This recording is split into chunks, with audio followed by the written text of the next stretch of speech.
Hi everybody, welcome to my channel where we teach you to look within to unleash your potentials. My name is Abimbola and I'm going to be discussing with parents and guardians who feel that their children's grades are declining. So for some reason, your child has been at a certain level, right? You feel your child has been doing well, subject to your own personal perception of what doing well is all about. Now your child has been doing well, and then suddenly or over time you realize that your child's grades and your child's attitude to work had reclined. You're welcome to my channel. We're going to be talking about this today. I'm going to start off by asking a few questions. Don't mind me, I love to ask questions, and I ask questions because when you answer these questions, they help you to think about where you are and where you want to be. All right, so my first question will be, when did you notice that your child's grades are dropping? When did you notice? My next question will be, why do you think that is happening? Yes, you have to start by asking yourself. You're the parent, you're the guardian. So you want to know personally, you want to ask yourself, why? Is it one subject? Why do you think it's dropping in that subject? And if it's a general thing, why do you think your child is reclining generally? Why do you think so? Next question I'll ask is, have you asked the teacher why? Have you gone ahead to find out what is going on in school? Very important, right? These are questions we need to ask ourselves. These are questions we need to ponder on. Now I'm going to dive into today's give you reasons why children have reclining grades, why children's grades drop from time to time. Reason number one, the teacher factor. Reason number one, the teacher factor. I tell you something, there has to be a certain level of connection between the teacher and the student for learning to take place. Now I'm talking to teachers. Of course, I'm still talking to parents, but now I'm talking to teachers. You want to drive home your point and you have no connection with that child. How's it going to happen? It can't happen. Okay, so you have to have a certain level of connection with that child. Now the teacher factor is a very broad area, and I will take my time in subsequent videos to talk about the teacher factor. The second reason is boredom. The second reason is boredom. Some children feel under challenged or over challenged. How? You need to understand the kind of child that you have. We have some children in class who can do 6, 7, 8, 9, 10 sums, and we have others who can do 2, 3, and they've gotten to their maximum. Children feel that their potentials are not maximized during the lesson, and some feel that they're overburdened during the lesson. Now the onus lies on us as teachers to learn to balance, to learn to differentiate our lessons. Now let me explain this a bit more. You have a child, or you have children in your class who love to do a lot of work. They are very restless, and then you engage them by giving them more and more and more work. Okay, and then we have some children who take their time. Now for a child who takes his time or her time, you have to be careful not to overburden that child. Otherwise, sometimes when a child feels overwhelmed, they just recline and go into their shell. So when that happens, when that begins to happen, you realize that the child just begins to lose it. And for children who are very, very active in class, it's important that you give them work to match their potential. Reason number 3, do you know that many children daydream and lose focus in class? Teacher is teaching and they are somewhere else. Sometimes they're looking straight at the teacher, but of course, you know, since you have a connection with that child, you know that that child is not present in class. So the child is looking at you, probably laughing at your jokes or listening attentively, in quotes, but the child is really not learning. We need to be very sensitive and understand our learners. We need to learn to understand our children. Reason number 4, no reinforcement. Right? Now listen, after the children have been taught in class, it's important that some form of reinforcement is given in form of homework, classwork, right? And even when they get home, their parents, you probably have to, if you can, it's important you do that from time to time, right?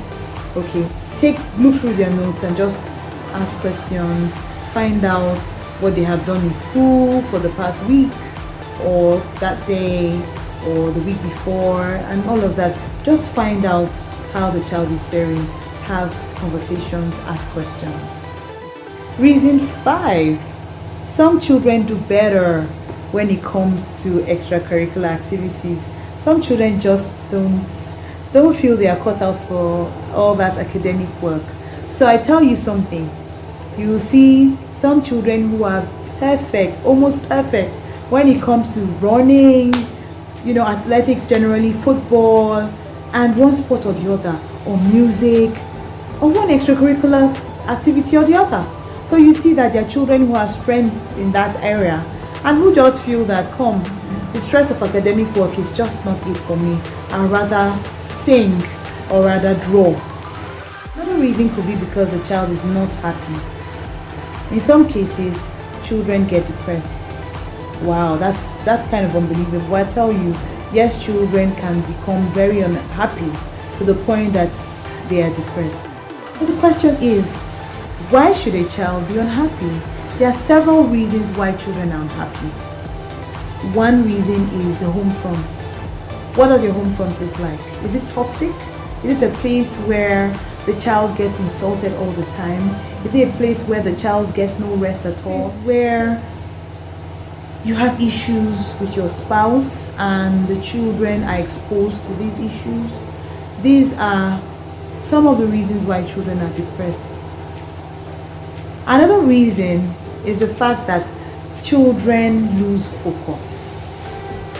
Now, when it comes to the adolescents, the teenagers, they tend to shift their focus from their studies sometimes to other things like entertainment, alcohol, peer pressure, games, and things like that. So for a child who has been doing well and then suddenly over time just begins to drop, these factors could be the reason why the child is not doing well.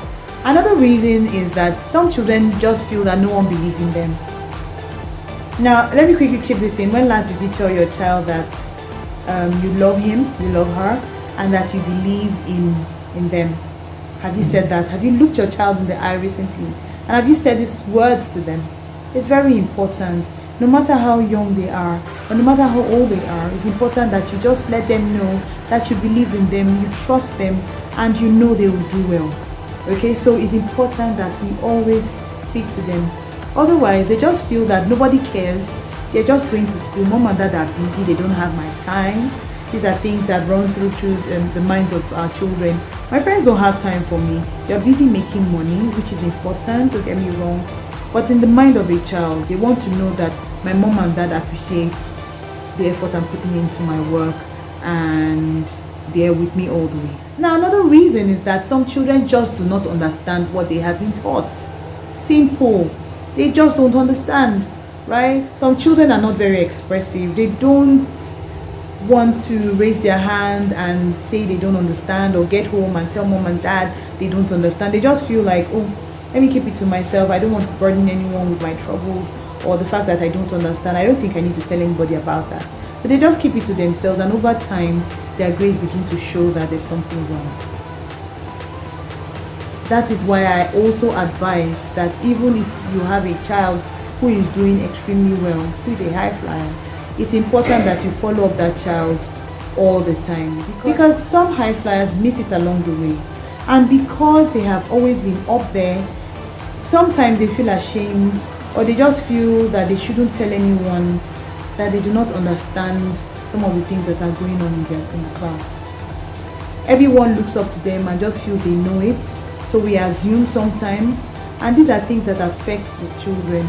So as much as possible, even if your child is a high flyer, make sure you monitor that child closely so that they will not slip through the cracks. And then finally, some children have issues with their grades simply because they want to get your attention. Dear parent, dear guardian, dear teacher, let us pay attention to the needs of our children and let's rise to the occasion of supporting them. So see you next time. Take care and stay safe. Bye.